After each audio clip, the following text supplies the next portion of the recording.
Amelia woke to a hard knocking on her door. The clock on the nightstand glowed 5:30 a.m., and the world outside was still gray and heavy with silence. She sat up slowly, her head aching from another night of restless sleep. Since the divorce, mornings always felt harder, as if the weight of loneliness grew heavier before the sun rose. She dragged herself out of bed, pulled a sweater around her shoulders, and shuffled to the door. When she opened it, the last people she expected to see stood there. Her parents. They looked exactly the same as they had the last time she saw them. Stern, sharp-eyed, and cold. No smile, no warmth. Just two figures framed in the dim morning light, as if the years had never passed. Between them stood Grandpa Walter, hunched and fragile, clutching a scuffed old suitcase. His hands trembled around the handle, and his eyes darted nervously, half hidden behind thick glasses. Amelia's chest tightened. She hadn't seen him in years either, but even now she could see how much he had changed. The proud man who once carried her on his shoulders looked like he had shrunk into himself, his frame frail, his face pale, his expression lost. Her mother's voice cut through the silence. "We can't do this anymore. He's your problem now." The words hit Amelia like a slap. Her problem. Just like that. No explanation, no kindness, only a burden handed to her like trash left at the curb. She opened her mouth, but no words came out. She wanted to ask why, to shout, to slam the door, but her throat locked. Memories rushed in instead. Memories of the way they had cast her aside years ago, disowning her when she needed them most. She had learned then that she couldn't rely on them for love, only for disappointment. Grandpa Walter's eyes lifted to hers. There was shame in them, a pleading sadness that made her heart twist. He didn't say anything, but the way his lips pressed together told her everything. He knew what was happening.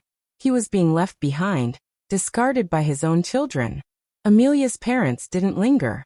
Her father muttered something under his breath, her mother sighed impatiently, and then they both turned and walked away, leaving the old man standing there with his suitcase. No goodbye. No backward glance. Amelia gripped the doorframe. Her stomach knotted with confusion and anger. She wanted to shut the door, to crawl back into bed, to pretend none of this was happening.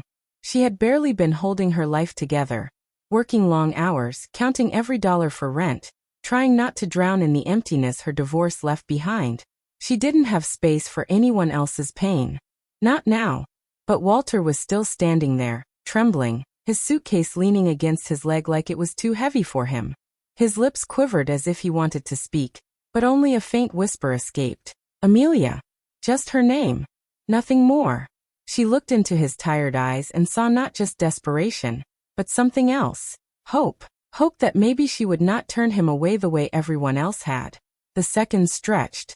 Amelia felt her heart race as if she stood at the edge of a cliff. She could shut the door, seal herself back inside the fragile walls she had built, and forget. Or she could open her life to him, risking the old wounds she had sworn to bury, the scars left by the very family that had abandoned her. Her hand trembled on the door. This was the choice. Take him in or let him go. Amelia worked as a paralegal in a small-town law office, a job that demanded more of her than it gave back. Most days began before sunrise and ended long after dark, with stacks of paperwork on her desk and the quiet hum of the copy machine as her only company. She earned just enough to keep the lights on and pay her rent for the little one-bedroom apartment she called home. There wasn't much left over after bills, and most nights her dinner was instant noodles or toast with peanut butter.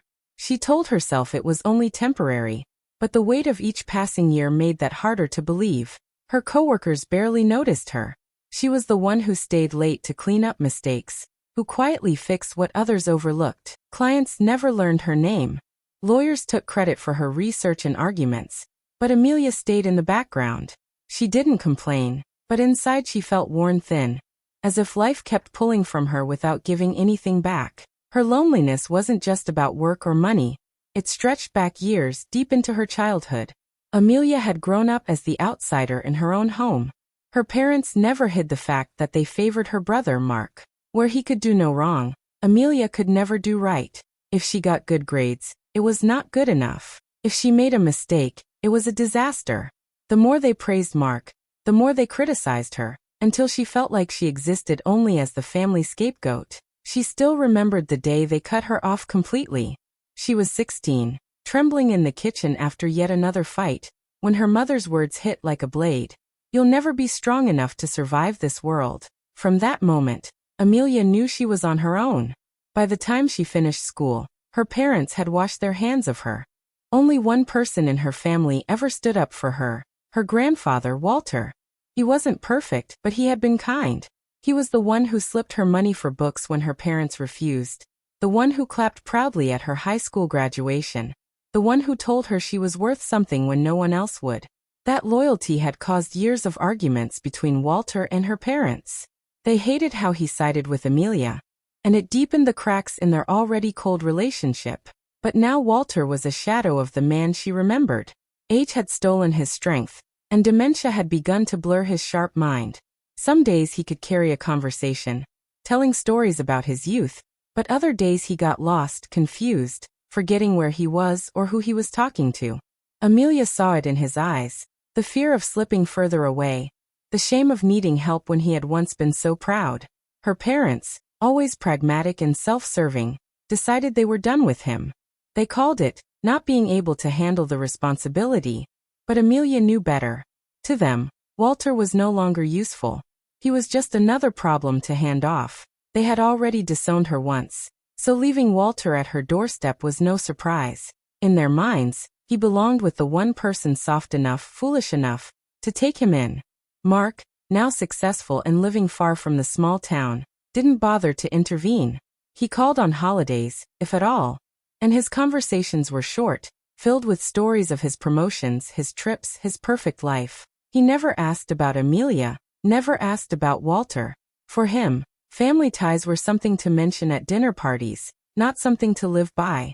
And so Amelia stood at the edge of another choice she hadn't asked for. Her life was already fragile. Every day felt like balancing on a wire that could snap with the smallest weight. She could barely keep herself afloat. And yet now she was being asked to take on more, to carry someone else's burden. But Walter wasn't just anyone. He was the only one who had ever defended her, the only person who had ever made her feel like she belonged somewhere. When she looked at him now, frail and uncertain, she saw the man who once held her hand when she cried, who told her she was stronger than she believed. Inside her chest, resentment fought with compassion. Part of her wanted to shut the door, to protect herself from reliving the scars of her past, from giving her parents another chance to hurt her through him. Yet another part of her ached to reach out, to take care of the man who once took care of her. If she let Walter in, she knew it wouldn't just be about meals or doctor visits. It would mean reopening old wounds, facing the family who had abandoned her, and walking back into battles she thought she had escaped. But if she turned him away, she would be betraying the one person who had never betrayed her. The weight of that choice pressed on Amelia's heart, making her wonder if she was strong enough at last to survive not only life, but family. Her father forged Walter's signature years ago.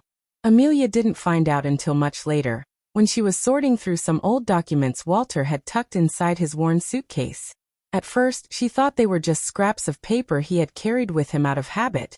Bills, receipts, maybe letters. But then her eyes caught a deed, folded and yellowed at the edges, with a signature at the bottom that didn't look quite right. Walter's name was there, but Amelia had seen his handwriting before. This was different, stiffer, sharper. The kind of writing her father used when signing his own name. Her chest tightened as she read the details. Years ago, her father had taken ownership of Walter's property by pretending Walter had agreed. Land, savings, everything that should have remained in Walter's care, or passed on to her, had been stolen with one forged signature.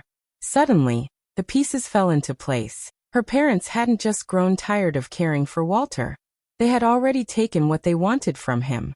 Now that his mind was slipping and his body was weak, he was nothing more than a burden in their eyes.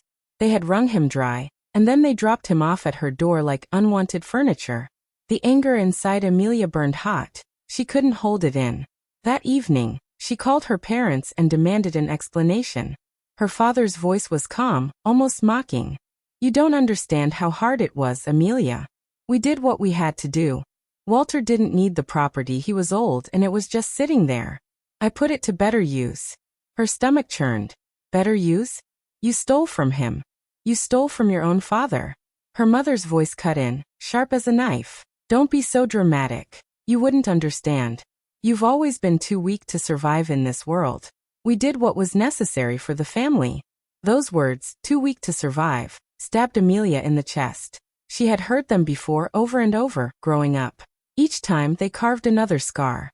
Now, hearing them again, she felt like she was 16 all over, standing small in the kitchen while her mother's voice crushed her. But Amelia wasn't a child anymore. She gripped the phone, her voice shaking with fury. "Don't you dare put this on me. Don't you dare call it family when all you've ever done is take and destroy." The argument grew louder, bitter words flying back and forth. Years of hurt came pouring out. Every insult, every rejection, every moment they had chosen Mark over her.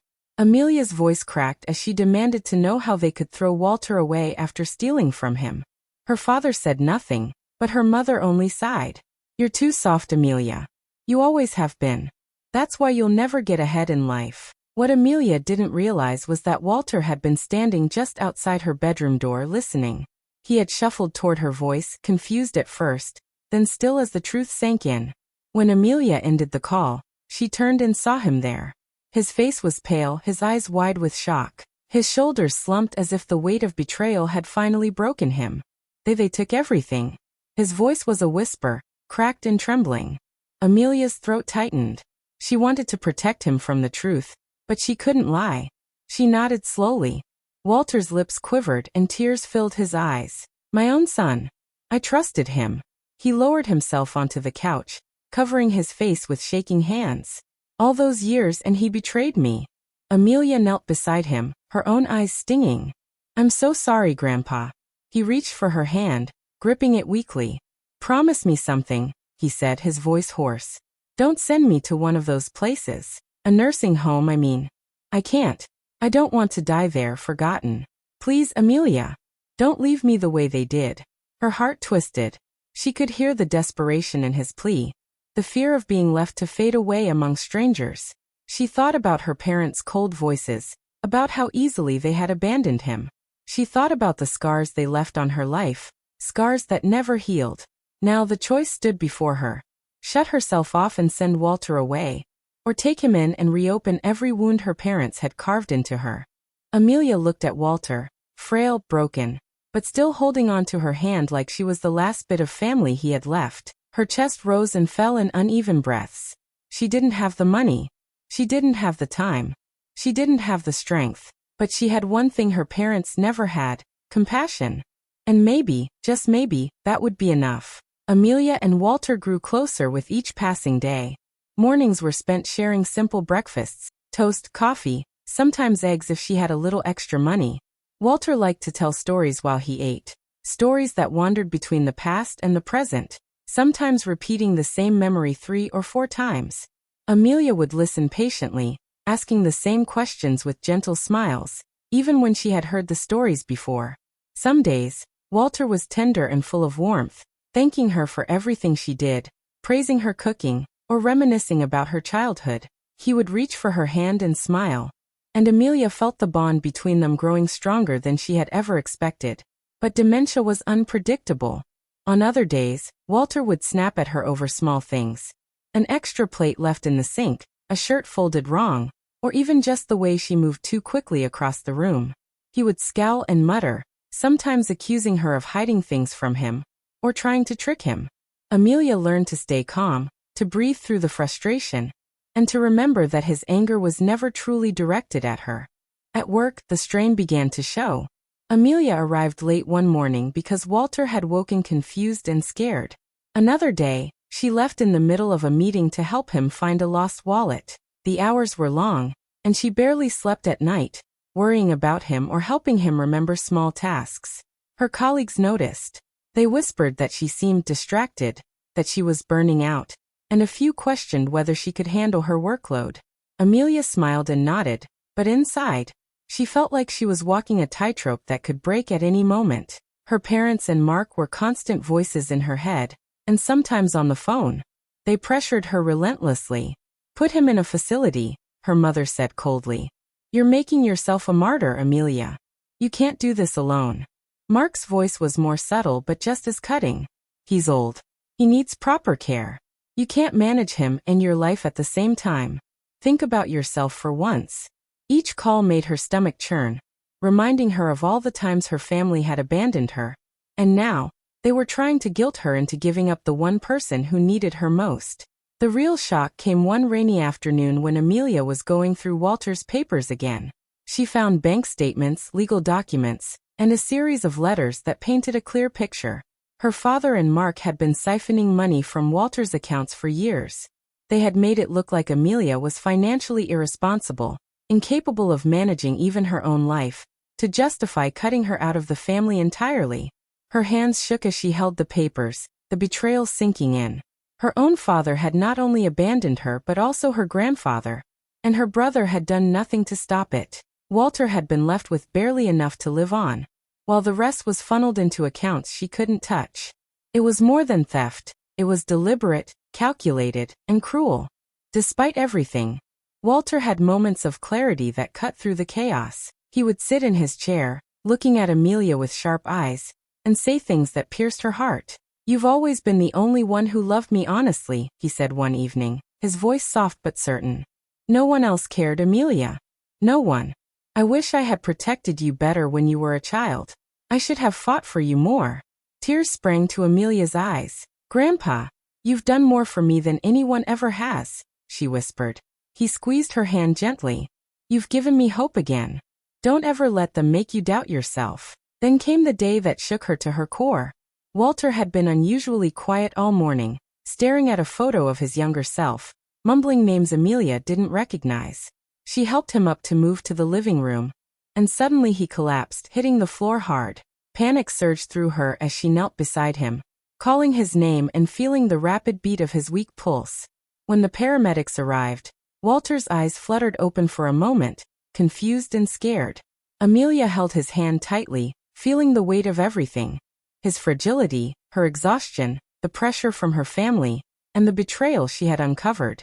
She realized then that she could not carry this fight alone. She sat beside him in the hospital, holding his hand while the machines beeped around them. She thought about all the choices she had made, all the nights she had stayed awake worrying, and she knew that taking care of Walter meant more than feeding him, or reminding him to take his pills. It meant protecting him, standing against her parents, facing the betrayal of her brother, and fighting for the justice he deserved. It was terrifying, exhausting, and overwhelming. But she also knew it was right, for Walter, for herself, and for the bond they had built in these small moments of love, patience, and shared memory. Amelia took a deep breath, her jaw set with determination. She wouldn't let them win. She couldn't. Not now. Not ever. Amelia decided she could no longer stand by and watch her family steal from Walter. She would fight them legally. She used every bit of her knowledge as a paralegal, studying the papers she had found, learning the proper procedures, and preparing a case to expose her father and Mark for the fraud they had committed. She spent long nights at the kitchen table, drafting motions and organizing documents, every muscle in her body tense with determination. The day of the court hearing arrived, and Amelia felt a mix of nerves and resolve. She walked into the courtroom with Walter by her side, his hand trembling slightly in hers. Her parents and Mark were already there, sitting stiffly, their faces unreadable but full of that familiar coldness. As the case began, Amelia laid out the evidence carefully. She presented bank statements, property deeds, and letters showing her father and brother siphoning Walter's money for years. She explained how they had forged his signature and framed her as financially irresponsible, to justify excluding her from the family's affairs. The judge listened attentively, flipping through the documents she handed over. Her parents' faces hardened, and Mark leaned back, trying to appear calm. But the tension in the room was thick, and old grudges soon came to the surface. Her father accused Amelia of being ungrateful, while her mother claimed she had only done what was necessary for the family. Mark, unable to hold back, finally spoke. "I've always resented you, Amelia," he admitted, his voice bitter. "You were the one Walter loved most. You stole his attention, his affection, everything he had for me. That's why I went along with everything. Why I never stopped it." Amelia's eyes widened. She had expected greed, lies, and excuses, but not a confession of jealousy. She took a steadying breath and turned her focus back to the judge. During the trial, new truths came out. Amelia learned that her mother had forced Walter into signing away the property while he was already weak and ill, knowing he didn't fully understand what he was doing.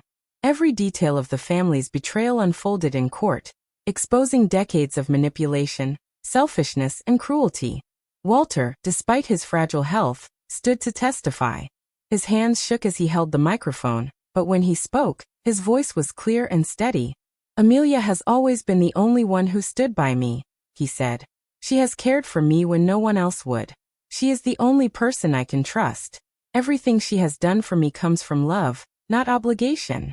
Tears welled up in Amelia's eyes as she watched him speak. She had known he trusted her, but hearing it in front of everyone, the judge, her parents, her brother, felt like a balm for all the pain he and she had endured. The judge reviewed the evidence carefully, and after hours of testimony, rulings, and cross-examinations, the decision finally came. Amelia had won. The court ordered that Walter's property be returned, and her father and Mark were held responsible for the fraud. Her parents' and brothers' reputations were officially tarnished, their lies laid bare for everyone to see. Amelia's heart lifted, relief washing over her. But it was short-lived. Just as the judge was about to finalize the papers, Walter's hands fell limply to his sides. His face went pale, and he slumped in his chair. Panic erupted in the courtroom. Amelia rushed to his side, holding him as his body weakened before her eyes. Doctors and court officers crowded around, trying to help, but Amelia's heart sank.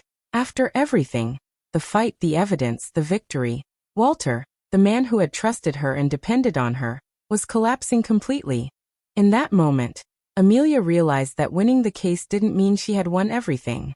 Life was fragile, and even justice couldn't protect those she loved from the limits of time and health. She held Walter's hand tightly, whispering comfort to him even as her own tears fell, knowing that whatever came next, she would be there for him until the very end.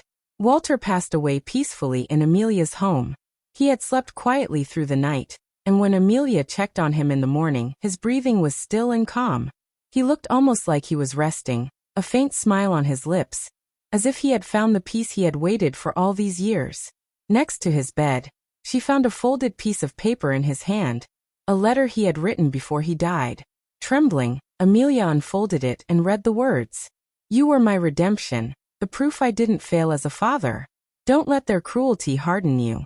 Tears streamed down her face as she clutched the letter. Every word felt like a final gift from him, a reminder of the trust and love they had shared.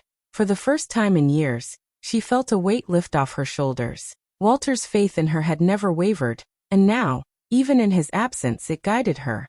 The legal battle had ended in her favor. Amelia had won full guardianship of Walter's estate. The courts had officially exposed her parents and Mark's wrongdoing, leaving them disgraced and shamed.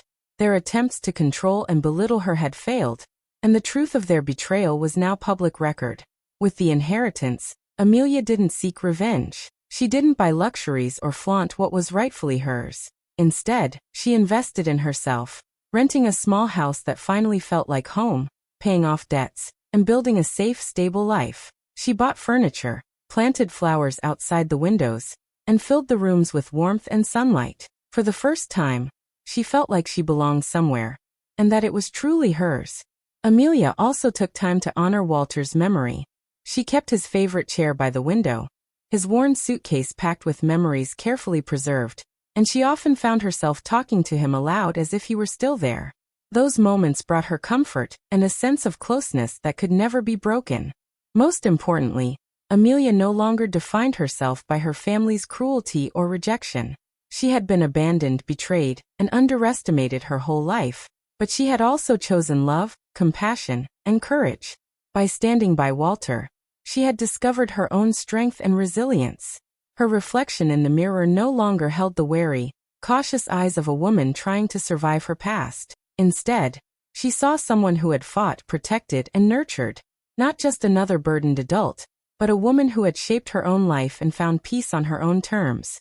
The memory of Walter became her guiding light, a reminder that love and loyalty mattered more than the bitterness of others. She carried him in her heart, and through him, she carried the proof that she could build a life not defined by abandonment, but by the choices she made to care, to protect, and to love.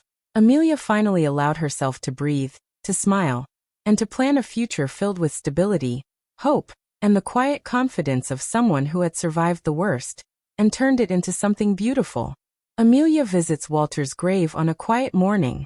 The sun is just rising, casting a soft, golden light over the small cemetery. She kneels beside the fresh mound of earth, brushing away leaves and small twigs. From her bag, she takes out a cup of coffee and a small plate of biscuits, Walter's favorite breakfast.